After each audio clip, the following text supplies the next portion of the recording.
All right, so welcome everybody. This is Federated Learning One Word Seminar, or in short, FLOW, which was created to provide a global online forum for the dissemination of latest scientific research results in all aspects of federated learning.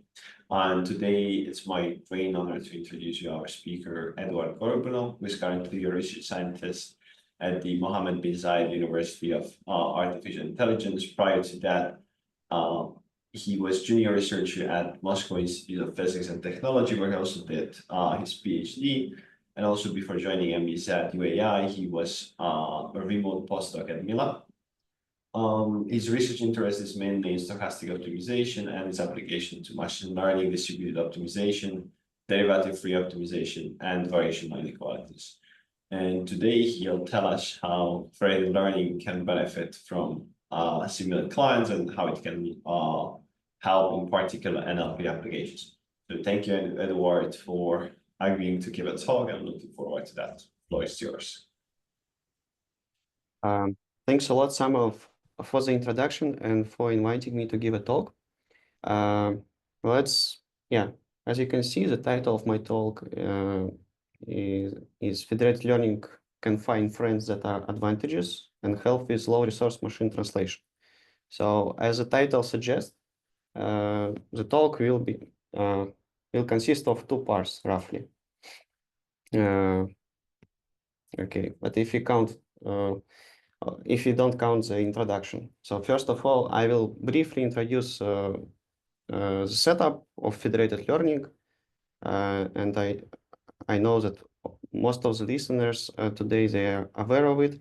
Then we'll talk about federated learning with a target client, which is a specific setting that we consider in our papers. And then we will talk about the application to low resource machine translation, which is, I think, not typical for federated learning talks, but we'll see some connections. So in federated learning, in standard formulation, we want to solve some finite sum problem. Here, for example, we want to train some model, and it leads us to solving a finite sum minimization. Here, X represents parameters of the model. G is dimension of number of parameters, and here N represents the number of workers, clients. They can be connected, for example, with a parameter server in a centralized fashion, and each client has some data, and we denote the function obtained, the loss function obtained on the data on worker I as fi of x. And key features of such problems is that data is heterogeneous among the clients, meaning that different clients, they can have different data distributions. And also clients don't want to share their data. They don't want to sacrifice their privacy. So we assume that data is private. Therefore, due to these constraints, it is very natural to run some distributed methods to solve this problem. For example, parallel SGD. Let me remind you the iteration of parallel SGD, parallel stochastic gradient descent. At each step, server broadcasts parameters xk to the clients. Then workers, sometimes I will call them workers, sometimes I will call them clients. It will mean the same for our talk. So then workers compute stochastic gradients. It's can be mini batch stochastic gradient or some more sophisticated version of it. But what we need is that this GIKs, vectors GIKs, they are approximating the true gradients of Fi in some sense. For example, they can be unbiased estimates of these gradients. Then workers send these vectors back to the server, and the server makes an SGD step. So basically, server averages the stochastic gradients with uniform weights and makes an gradient descent type step. And parallel SGT is a very simple method, and it has many other good properties, such as provable convergence, cheap iterations, and also it can be generalized and improved in multiple ways in terms of communication efficiency, privacy, and so on, robustness. But it is designed for a specific problem formulation, which is written here on this slide. Okay, if there are any questions, please don't hesitate to interrupt me, and and let me make a pause here, such that listeners can ask me questions. اسم شماست دیگه. دیگه این سنا صالحی بالا. Okay, I think it wasn't a question, it's just somebody forgot to turn off the mic. Yeah. Okay, so this is a very common problem, and I know that regular listeners of Flow, they saw this already multiple times. Okay, let's move on to federated learning with a target client. And this part of the talk will be based on our joint work with Nazari Tupica, who is research assistant at MBZUAI, Samuel Horvath, assistant professor at MBZUAI, and Martin Takac, associate professor at MBZUAI. So the paper is available on arXiv. And in this paper, we focus not on a standard federated learning problem, where the goal is to find some, let's say, global model, X hat, which solves this problem, this finite sum problem. In federated learning with a target client, we want to find X with, I don't know how is it called, but it's a reverse hat in some sense. So instead of solving finite sum problem, we just care about minimizing only one target function, which corresponds to the first client. And in our talk, we will call the first client to be the target one for simplicity. And yeah, you can ask me a question. Isn't it trivial, like this client, the first client can solve this problem alone? Why collaboration is needed, and so on. So where is federated learning? And the answer is that typically workers, they have only a finite number of samples, but want to solve, in fact, an expectation minimization problem. So they want to minimize some expected loss, expected risk. And since the target client also has only finite number of samples, this client can benefit from collaboration with others because they can have some useful samples for this client, and maybe jointly with them, the target client can find a better solution or which generalizes better, and so on. So that's why it makes sense to collaborate, even if you want to solve only this problem. And also we can solve it faster because we can use larger batch sizes, which is a popular paradigm in large batch training nowadays. The only problem is that we don't know which clients will be useful, which ones will have similar distributions to the target distribution. And also for the reference, there is a huge area of research, large, let's say, research direction called personalized federated learning, where the goal is to find something in between this X hat and X, oh, sorry, it should be here, it's a typo, should be X with this reverse hat.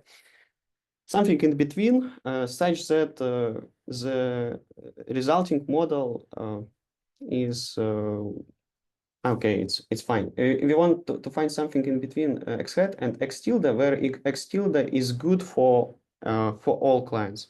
And in between here can be formalized a number of ways. It basically depends on the problem formulation. There exist a lot of personalized federated learning formulations, but I will not go in these details. Okay, so are there any question about problem formulation?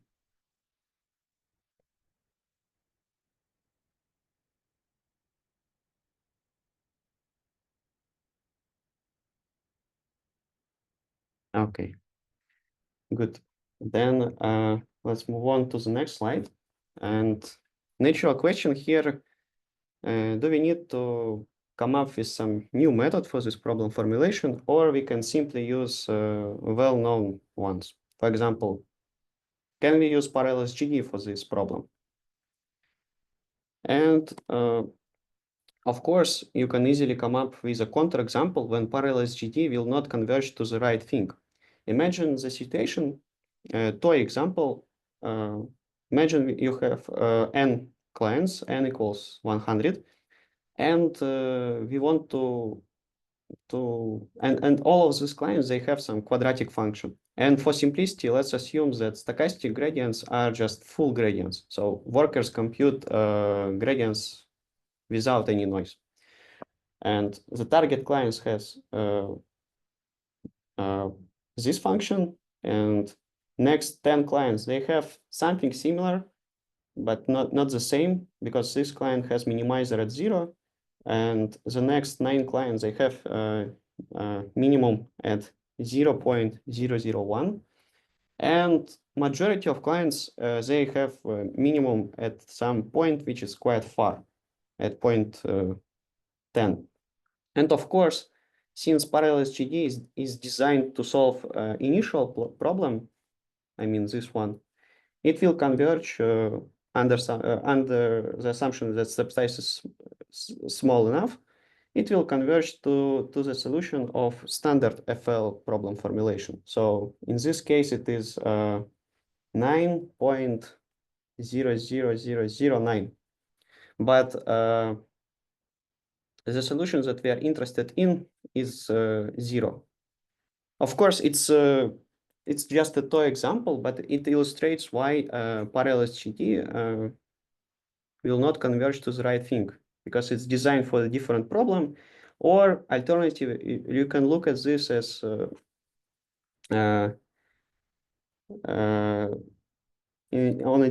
the different angle and say that the problem with the method is that it uses uniform averaging for all of the gradients received from all of the clients.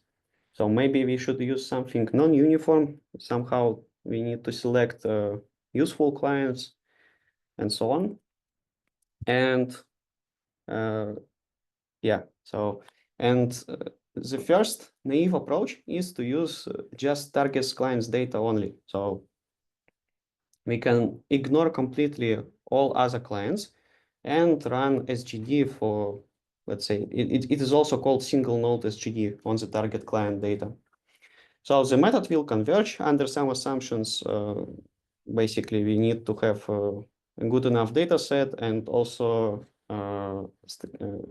step size should be small enough. And the function should be, let's say, it should have some smoothness properties or convexity-like properties, but we should introduce some assumptions, but still the method will converge in many situations.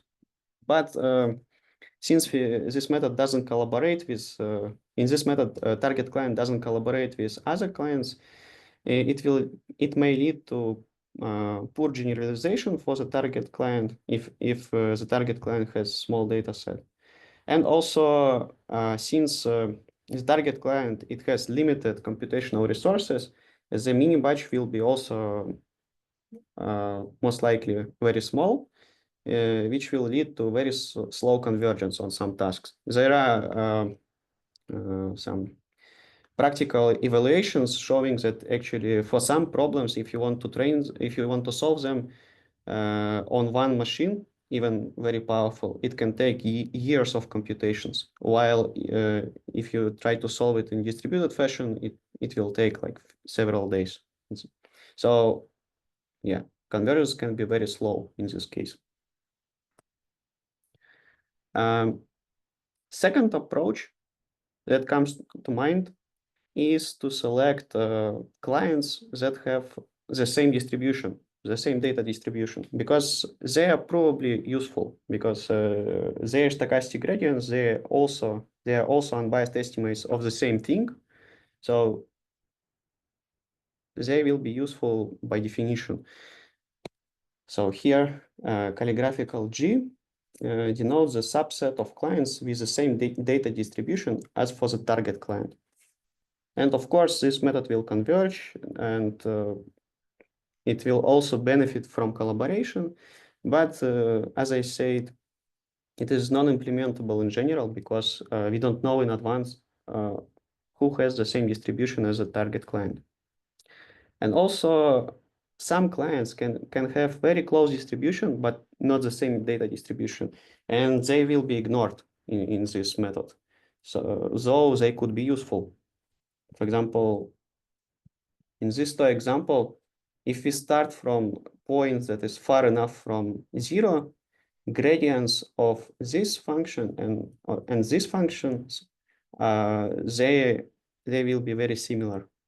And the difference we will notice the difference only when we are close to zero. So it's another aspect.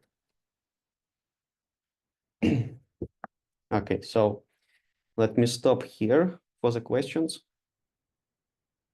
And please don't hesitate.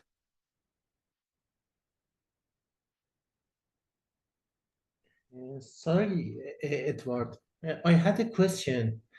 I was wondering if we only focusing on one node, we have an alternative option, which is to just generate synthetic data with the same distribution, like using generative adversarial networks and stuff like that to just increase the same distribution data synthetically.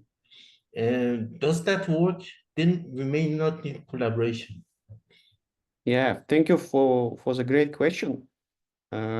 I think it will not work if target client has only few samples, because maybe if you try to generate synthetic samples, they will they might overfit to those examples, I suppose. I didn't try this, but I think that if the target client has very few samples, it might be not enough. Not this client's data can be not good enough for generating extra samples. I So, see. yeah. I see. Yeah, but it's very constrained your data size, then that makes sense. Yeah. Makes sense. Otherwise, we could learn. I think otherwise it would contradict some known results from statistics, let's say from even from mean estimation, I think, because if we have too few samples, then we have some lower bounds, how good we can estimate the mean, right? And Yes. so I think, and these lower bounds, they are information theoretic, so they also can be applied to this synthetic data distribution, data generation. So I think, yeah, it's just it's not a formal proof, but I think this might not work. I see. I get the idea. Thanks a lot. Thanks. Okay, thank you for the question. All right, so now let's move on to the new method that we proposed in the paper. It is called merit Fed, and the idea is simple. instead of uniform averaging, let us use non-uniform averaging. So like average stochastic gradients with some aggregation weights, but the main part, of course, how we compute this aggregation weights, because from this formula, it's unclear. And this is a key novelty of our paper. So we propose to use the following formula for computing these weights. So here WK plus 1 is n-dimensional vector. And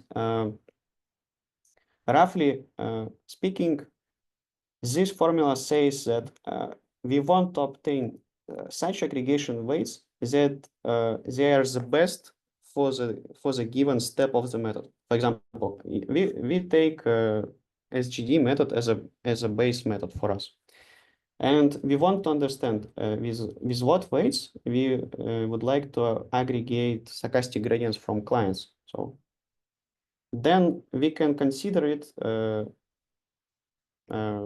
We can consider a greedy rule that tries to minimize function f1, target function, as a function of aggregation weights.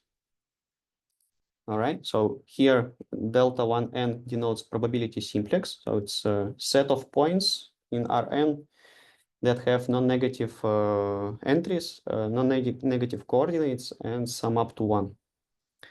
Coordinates sum up to 1. Yeah, but this is the problem that we're trying to solve in the method. But of course, natural question, how to solve this auxiliary problem, because here we have F1, first of all, which we don't know, because F1, let me remind it for you. F1 is some expectation over some distribution that we don't know. We have only finite number of samples, right? So, but I decided to formulate it in this way on the slide because it explains the intuition behind the method. So if we manage somehow to solve this problem, then these weights will be like the best given one-step progress of the method, because yeah, exactly, because our goal is to minimize F1. And to solve this auxiliary problem, basically we can use two approaches. The first one is a bit more theoretical. It requires us to use fresh data if we can get fresh samples from distribution D1. So basically in this case, we can run stochastic mirror descent for this auxiliary problem. And it will converge under some assumptions on the problem. But in practice, data is limited, and it's not always easy to generate good fresh data. So we can say that in most of the time we don't have such a samples generator. Therefore, in practice, we can use second approach. We can approximate F1 with its sampled version based on some extra validation data set if we have one, or just we can use train data set, which can be defined as follows. So instead of F1, we consider F1 hat, which is a Monte Carlo approximation of F1. So it's some or empirical, or you can call it empirical loss on the extra validation data that we assume we have, or on the training data. We can split some part of the training data set for this purpose, or even use in our experiments we even tried to use the same training data set for this step. And again, one can solve this problem using mini-batch mirror descent. And in theory, of course, we should keep in mind that in theory, the size of this data set, D with a hat, it should be large enough to guarantee some kind of approximation of F1. Yeah, but still we can try to run this method and see what happens. why not? And also, it's even if you use only training data, it still makes sense to consider this problem, to consider this update rule, because the target client, it can benefit from collaboration, because, for example, if the target client has very few samples, maybe he can be stuck in some local minimum, and then other clients will help to escape it. For example, if the local minimum is very narrow, other gradients that are non-zero at this point, they will help to escape this local minimum. And yeah, that explains why it makes sense to consider even training data here. If you want, I can draw a picture explaining this, but maybe in the end. And yeah, and if you have any other questions, please don't hesitate.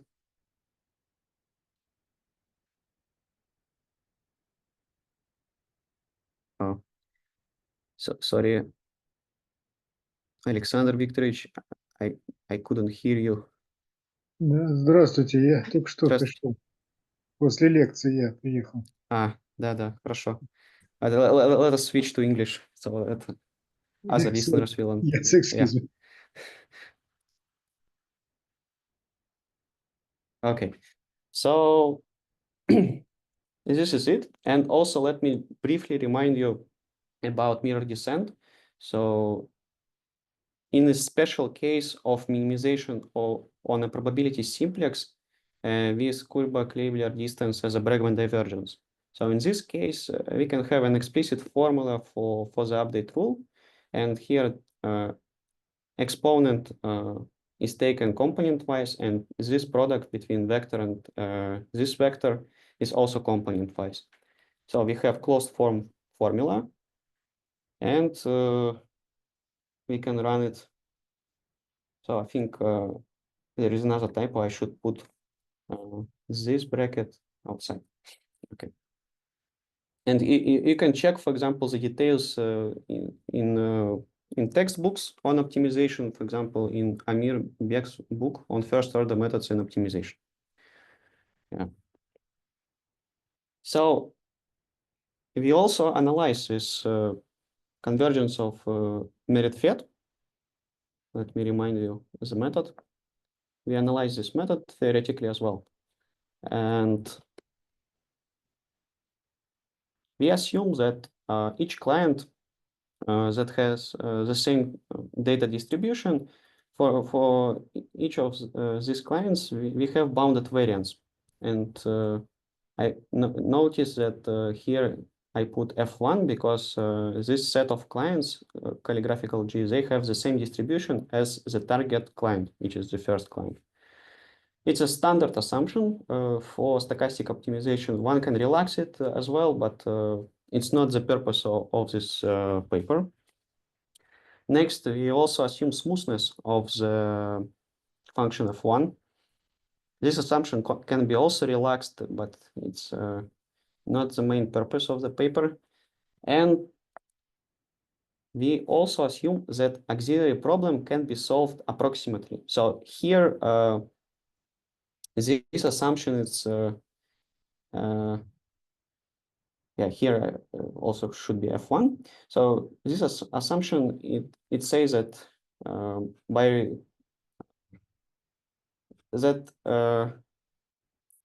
for example, if we have only finite number of samples, then it is enough to guarantee this. So for fixed xk and gik.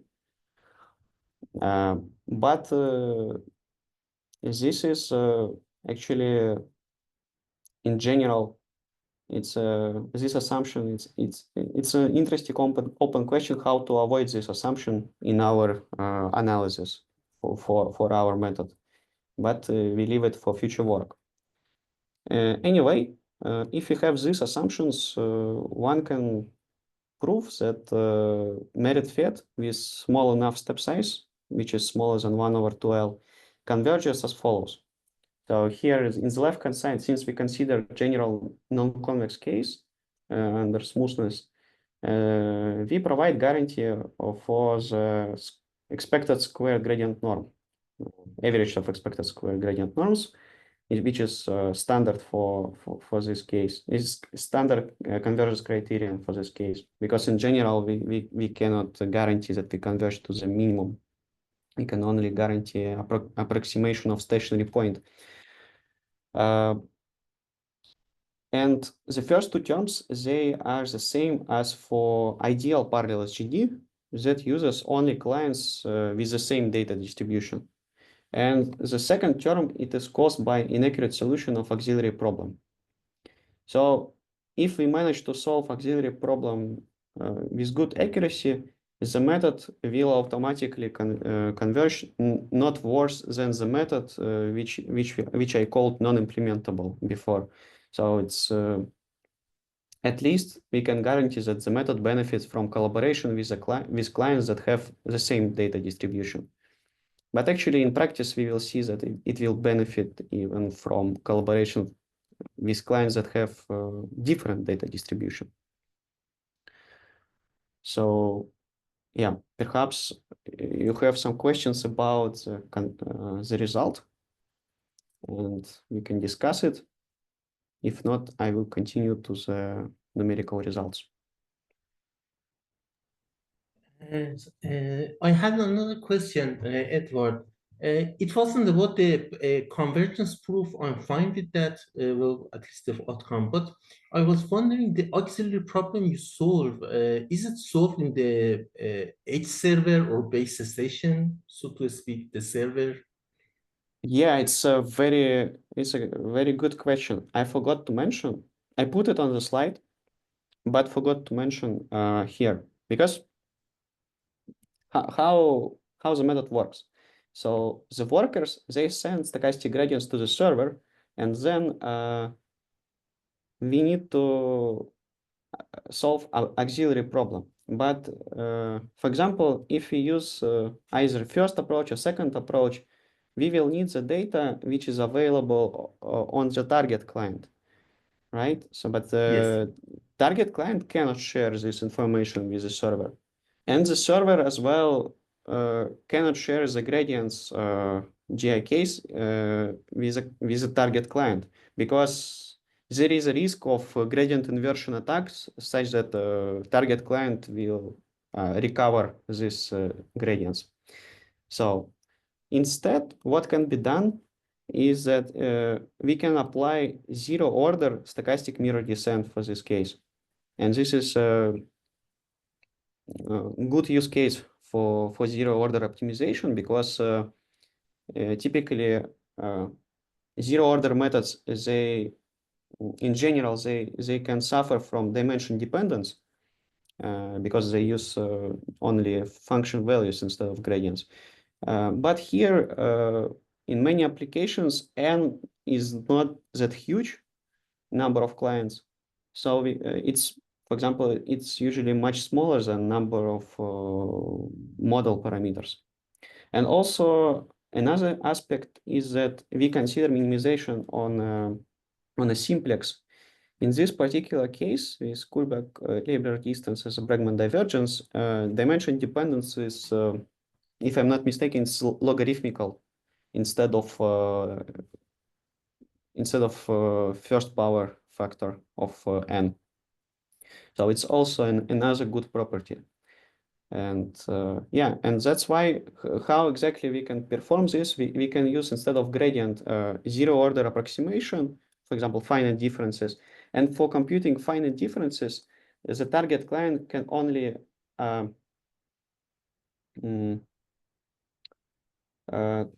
can send to the server the weights, the points where the client wants to evaluate the function, and the server will send back only the point, and then client will evaluate function and send it back to the server, and so on. So This is a bit better in terms of privacy, although we do not analyze formally privacy of the method. I But see. at least Server provide computes the summation, sends it to the target node. The target does some finite difference and sends back to the server. yes, exactly. So this is an option how to avoid sending the gradients. But of course, it should be formally derived as well. Thanks a lot, Eduard. Thank you. Okay. Thank you for the question. And okay, let me move on to the next slide, and let's discuss numerical results. So I will discuss results on mean estimation, image classification, and emotions classification problems. And okay, I will not discuss this one because of the limited time.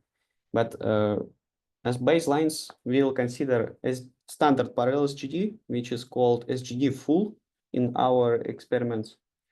SGD ideal, which uses clients from the set of clients that have the same data distribution, fed ADP by Wu and Wang, which is a version of parallel SGD with non-uniform aggregation weights as well. And these weights are computed based on cosine similarity between gradients. TAWT, it's also very close to Fed ADP method. So in theory, it's actually designed for more general problem for B-level optimization, but in theory, it uses hypergradient calculation. So in practice, the authors suggest to use as well a heuristic based on cosine similarity between gradients. And we also consider FedProx method, which uses basically it samples the clients and without local steps, it's just it will be similar to parallel SGD with client sampling. So because maybe client sampling can also help us for solving our FL with a target client. But so let's see. So first of all, let's try to check how it works on mean estimation problem. So formally, it can be written as this one. The solution will be expectation of xi. And for distributions, we consider three options. First option is standard normal distribution. Second option, it's also normal distribution shifted by with a mean equal to mu times 1. 1 is a vector of ones. And third option is also normal distribution, where the mean is at some vector from the unit Euclidean sphere. And we consider the case of 150 clients. The first 5 workers, they have data from the first distribution, then next 95 from the second distribution, and next 50 from the third distribution. So that the first 5 workers, they have the same distribution as for the target client. Next, the second group, they have distribution which is close to the first one if mu is small enough. Okay, and the third one is different data distribution. And each client has, we assume that each client has 1,000 samples. And target one has extra 1,000 samples for validation, for making this, for solving auxiliary problem. And the results are presented here. So as we see,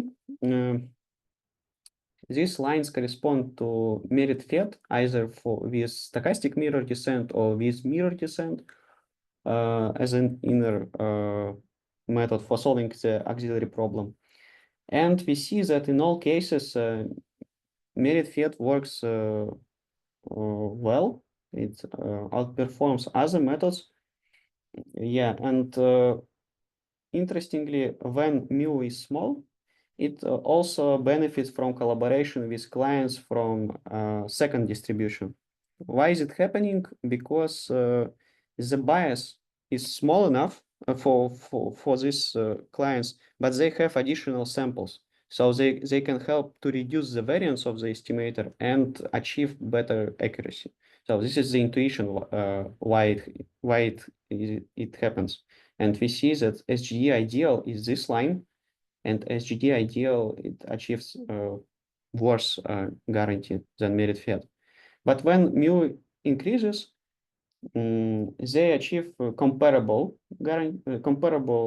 error, and it's also natural because when mu is large, the target client will not benefit from collaboration with those one, and so we see this picture. And other methods, they work worse than SGD ideal and merit fiat in all of these three cases. So this was about mean estimation. Next, we consider training ResNet neural network on CFAR10. So we took 20 clients and divided them into 3 groups. And the goal of the first client is to classify the first 3 classes. It's again synthetic formulation. Second group of client consists of 10 workers, and this second group, for each of this for each worker in this group, alpha portion of the data consists of the samples from the first 3 classes, the same as for the first client, for the target client. And the rest consists of the samples that are unrelated. They are from different classes. And the third group of 9 workers, they have samples only from unrelated classes. So if alpha, intuitively speaking, if alpha is close to 1, then the target client should benefit from collaboration with the second group because they have a lot of useful data. But when alpha is small, the target client should not benefit much from collaboration from the second group with the second group. And also, of course, we don't expect any benefits from collaboration with the third group because they have different samples from different classes. And we tried to run the method, and we also plot the evolution of weights. Here, if I can maybe zoom a little bit, it doesn't help, but it's basically what is shown here. It's these are the weights for different workers, aggregation weights, and we see that TAWT and Fiat ADP, they tend to pick the first client with a larger weight, and usually they tend to ignore, take with much less weight other clients. Merit fiat does the same thing when alpha is small after some number of steps. Although at the beginning, merit fiat benefits from collaboration with the second group. But when we increase alpha, when we increase portion of relevant data in the second group, we see that merit fiat merit fiat increases the weight for the clients from the second group. And we see that when alpha is close to 1, merit fiat almost uniformly averages the gradients from the stochastic gradients from workers for the first and second group. So it's exactly as expected. And also we see that in all of the cases, merit fiat works, shows the best results. Yeah, in terms of loss and accuracy. Next, let me a bit accelerate. We see the same results even without extra data when we use only training data for the for solving auxiliary problem. We have very similar results. And next, we also tried to use we also tried emotion classification. Basically, we took Go emotion dataset and tried to to run to train BERT on this. Again, setup is very similar. Goal of the first client is classify joy emotion. Second group of workers, they have a mixture of joy emotions and data corresponding to some neutral class. And other group of workers, they have data samples corresponding to neutral class and some other basic emotions like anger, fear, sadness, and so on. And again, the results are very similar and consistent with what we observed previously. So yeah, maybe let me accelerate a bit because I think I have 15 minutes because we started a bit later. So let me also discuss another interesting observation. It's Byzantine robustness for free. So observation is that mirrored fiat, it will work even if other workers send intentionally or not intentionally harmful vectors. So it doesn't matter what other workers are sending, mirrored fiat will converge anyway. So it's, in other words, mirrored fiat is Byzantine robust. For example, to see, it's easy to prove under our assumptions, but also it's nice to see it in practice. So let's consider again mean estimation with 55 clients. And let's assume that 5 clients, they have the same distribution as the target one, and 50 clients, they know the target distribution and try to perform some attack, Byzantine attack. They try to harm the convergence. And we consider different options. This attack is called a little is enough. This is inner product manipulation attack. This is bit flipping. So Byzantine workers, they send they flip a sign of the vector. Instead of true stochastic gradient, they are sending minus stochastic gradient. And also a random noise attack. Byzantines send GIK plus Gaussian noise vector. And we see that in all of the cases, mirrored fiat actually works comparable to SGD ideal, and it's very robust to all of the attacks. Although for random noise attack, it's a bit unstable, but still converges to the right thing. But for example, some other baselines like SGD full, it can diverge.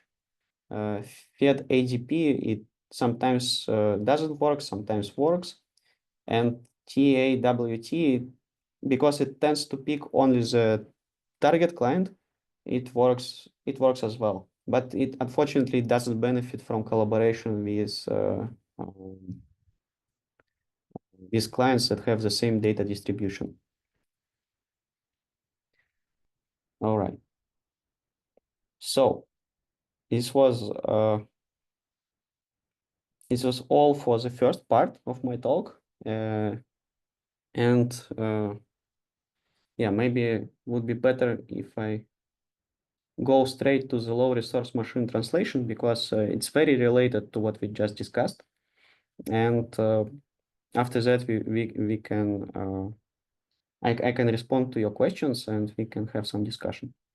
So in low resource machine translation, so we had a recent work with Viktor Moskvoretsky, who is a researcher at Skoltech, and he also searches for PhD positions. So please contact Viktor if you are aware of good options, if you have such options. Nazari Tupica, research assistant at MBZUAI, Chris Beeman, who is professor at Hamburg University, Samuel Horvath, you know Samuel well, and Irina Nikishina, postdoc at Hamburg University.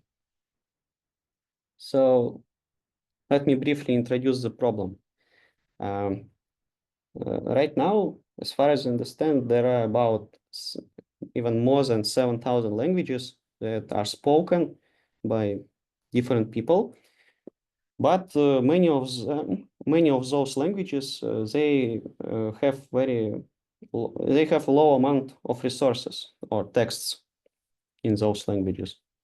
So That's why training some models, let's say LLMs, for such languages, it's not an easy task because it depends on how much data. The training of LLM, it depends on how much data we have. So existing approaches, they trying to use several strategies. The first one is cross-lingual transfer learning. So from high resource language to low resource language. For example, we can train some model on some high resource language, let's say English, and fine tune it on low resource language, I don't know, let's say Javanese, because we will consider it soon. One can do zero-shot learning, just run a model in one domain and assume it will work well on the other language. Or do few-shot learning or joint multilingual learning when we collect some mix of data sets from different languages and try to train LLM. But the main difficulty is here. The result will depend on what languages we select. Like, for example, what high resource language we select at the beginning and what low resource language we select in as a helper to our task. So sometimes it might be unclear in advance what languages to use as helpers and to what extent, like maybe what proportion of data we need and so on. But actually, this problem formulation is exactly the same as federated learning as with a target client, because we can look at this problem and on federated learning. We can construct some analogy between federated learning and training LLMs on low resource languages. In this analogy, let's say that each data set in each language is associated with some client. And some languages, they have a lot of data, like here, but some languages, they have not much data, and therefore it's hard to train a model on them. So the same in federated learning. Some clients they have more data, some clients they have less data, but still we want to, for the clients that have not much of data, we want them to benefit from collaboration. And it's in this sense, federated learning is very similar to NLP. But of course, here I should highlight that we don't consider any distributed method in NLP. It's not the main thing. Here, the main thing is just problem formulation itself. We want to learn something from diverse data sets. And the idea is to let us just apply merit fiat. But before that, because for training LLMs, it's very important to use Adam type methods. So vanilla SGD will not work. That's why we needed to generalize it a bit, to generalize merit fiat and consider this merit fiat type wrapper for any stochastic first order method that we call merit opt. So basically, if you have some optimization step, let's say step of SGD, AdaGrad, RMSProp, Adam, or any other first order method, that depends on the current iterate, step size, and some vector, some, let's say, descent direction. Then merit opt will do this. It will try to find the aggregation weights by solving this problem, exactly as before. But instead of SGD step, we have the same optimization step that we want to generalize. And we considered several tasks. So I will cover only the first one, multilingual machine translation on Southeast Asian languages. We tried this model, M2, M100. And I think most importantly is that we observed some interesting evolution of weights. So in this example for Southeast Asian languages, we have Javanese, Indonesian, Malay, Tamil, and Tagalog languages. And here Javanese is a low resource language and Indonesian is a high resource language. And we see that if you want to train the model for Javanese language, the weight at the beginning, it grows, but then once we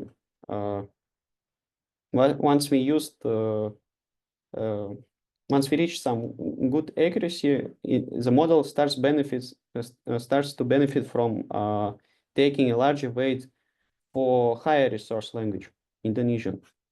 It's kind of opposed to fine-tuning when to the idea of training first on the high resource language and then fine-tuning on low resource. Here it's the opposite, and it was counterintuitive in advance.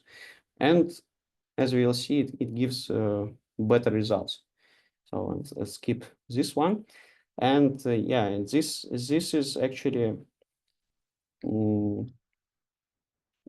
can be explained because although Indonesian is not the same as Javanese, it is close enough and it has more data. That's why samples are less. The model can benefit from taking more samples from high resource language because it reduces the variance. And we also tried to add some unrelated language, which is Hungarian, and still it didn't harm the convergence of the method in the end. So basically, either with Hungarian or not, which is unrelated to Southeast Asian languages, MBZUAI shown good results and outperforms the baselines. So I will not comment on this, and let me move on to the conclusion part. So main takeaways is that we proposed a new method and also wrapper for first order methods for learning from the diverse data sets when we have one target client or target language. And also the idea of using personalized federated learning for training LLMs for low resource languages, it's also a new idea, and it can be extended to much more approaches than just merit-fed. And I think it was important to share this idea with this audience who works actively on federated learning. So maybe we can all look more on these problems and be useful there. But of course, I should mention the limitations of the approach, because right now it's the first limitation, it's scalability, because at each step, merit-fed requires to compute many stochastic gradients, like for each language or for each client, we need to compute gradients, and some of them can be useless in the end. So it's waste of compute. It might be a waste of compute. So we need to work on improvements in terms of scalability as well. And also, it was to notice that we tried the approach only for low resource languages, but didn't try for high resource languages and didn't test how it works there. Maybe it can also help there, who knows. Results are provided only for one LLM, while numerous LLMs are available. And currently, if you want to train the model for a new target client or new target language, we need to rerun it. It doesn't do it in parallel. And also, theory doesn't show how helpful other clients are if they have different but close distributions. And I think it's also another important aspect for future work to explore. Okay. I think that's it. And now I will be happy to answer your questions. Thank you. Thank you, Eduard. Really nice talk. Anybody has any questions, please just feel free to unmute yourself and just ask your questions. I had one more question, Edward, about figures 3 on page 50. I should say that it was a very interesting talk. I really enjoyed it, and the idea is great. Especially these figures, I think, are very illustrative of the contribution you do. My only question was about the patterns between SGD ideal and merit fed in figure 3. I was expecting that since merit fed is utilizing the information from not only ideal devices but other devices, it goes down faster basically, but at the end it has the worst performance. So basically I expected the place of the two curves to be replaced, meaning that merit fed goes down faster but converges to a little bit worse point than the ideal SGD. So I was wondering if there is any justification why ideal SGD goes down faster in the third figure. Yeah, thank you, first of all, for your good words about my talk, and also thank you for the question. So here it might be the case because for auxiliary problem, we solve auxiliary problem inaccurately. So we run some method, either stochastic mirror descent or mirror descent. So this inaccuracy may affect some initial steps because I didn't say, but in practice, we don't need to run many steps of mirror descent. Actually, in all of the experiments, we run just few of them, like sometimes 10, sometimes 5, and it worked. But it means that at the beginning, weights, they will be not the optimal, not optimal ones. But towards the end, when the training stabilizes, after several steps, they will be already much better, and I think that's why merit fed converges slower than SGD ideal in this case, but in the end it achieves actually comparable level, slightly better, but in general comparable. I see. Thanks a lot. And I had a comment about the fact that you mentioned at the end as a future direction about the large number of clients and the fact that many of them are useless. So you are doing a lot of updates that may not help you at the end. I was thinking that if you can somehow, in a federated way, evaluate empirical KL distance or Wasserstein distance, any type of distance between various devices, you can filter out some of those whose empirical KL distance is very far from your target client, and basically you set the threshold or somehow solve an optimization problem with this constraint. Then maybe you can just use the ones which are at least promising at the beginning. I'm not sure if that helps, but I don't know if you can evaluate this scale distancing distributed in a federated way without communicating the information, the data. I don't know. Yeah, also don't know whether it's possible, but it's yeah, thank you for the suggestion. In fact, we have some heuristics as well, how to improve scalability. For example, in the case of training LLMs, what we can do, we can select some threshold for the weight, and if after some number of iterations we see that some weight for some client is small, some weights are very small, we can exclude them from further computations and save compute time. And for example, we can use the compute resources that we used before for computing mini batches for those languages that are unrelated.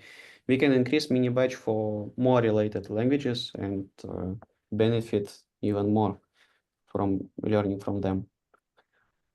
Thank you. And within federated learning, same idea can work, but I'm not sure whether we can share some information about data. Well, some this extra direction that information. you suggested sounds very promising, very interesting. Thank you. Yeah, you clip the weights, clip those languages that have low weights, and you keep the federated. Thanks a lot. That was a great talk. Thank you. Thank you so much. Right, do we have any other questions? I think we're a bit past the time. I'll just ask one very quick one. Based off your last slide, you mentioned that one of the limitations is that you don't show improvement when you have some clients that are similar but not the same.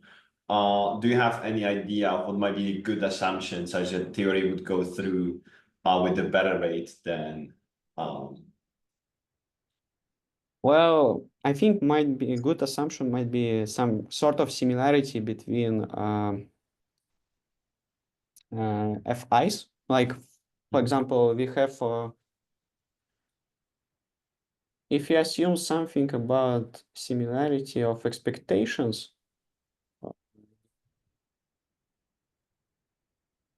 or for example, gradient similarity or Hessian similarity of these functions Fi,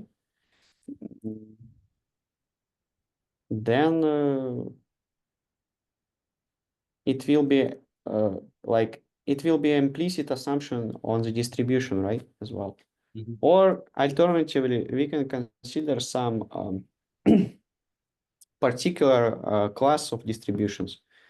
I don't know, Gaussians, for example, for simplicity, and then write explicitly how how it depends on the parameters of this Gaussian noise. Okay. But it's of course it's oversimplified, but still might give a good insight about contribution. Great, thank you. And thank you all for tuning in today. So we'll continue next week. We'll have not at 1 p.m. UTC, but 5 p.m. UTC, and we'll have Zhu from NVIDIA, and he's going to talk about FL in the age of foundation models. Okay.